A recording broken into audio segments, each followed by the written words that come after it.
মা, ও বাবা, আমার হাতে অনেক বড় কাঁটা ঢুকে গেছে। কেউ আছেন, আমার কাঁটাটা বের করে দেন। আরে ভাই কি হয়েছে? তোর হাতে কাটা কিভাবে ঢুকলো? দেখি তো এটা খুলে দেখি। আরে এটা তো আমি বাইর করতে পারবো না। চল তোকে হুজুর কাছে নিয়ে যাই।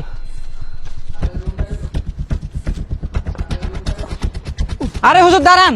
আরে কি হয়েছে তোমাদের? আমার ভাইয়ের হাতে কাটা ঢুকছে, বের করা যাচ্ছে না, আপনি কষ্ট করে বের করে দেন। ও, তোমার ভাইয়ের হাতে কাটা ঢুকছে? আচ্ছা, আমি বিষয়টা দেখতেছি। আপনার ভাইয়ের তো খুব ভয়ঙ্কর একটা কাটা ঢুকে গেছে, এটা বের করা যাবে না, আপনি দিকে শুনেন।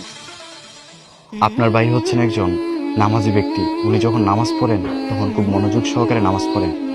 ওনার এই কাটাটা একমাত্র নামাজের সময় বের করা যাবে, তখন উনি কোনো ব্যথা পাবেন না। হ্যাঁ বুঝতে পারছি। আচ্ছা তাহলে আমি গেলাম।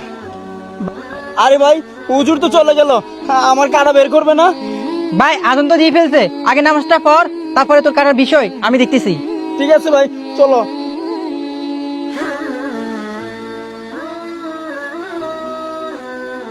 ভাই তো নামাজ অবস্থা আছে, এই সুযোগে কাটাটা বাইর করে ফেলি, তাহলে ভাই ব্যথা পাবে না। বিসমিল্লাহ। হে আল্লাহ, আপনি সর্বশক্তিমান। যারা নামাজকে ভালোবাসেন কমেন্ট বক্সে আই লাভ আল্লাহ লিখে যাবেন। চ্যানেলে সাবস্ক্রাইব করতে ভুলবেন না।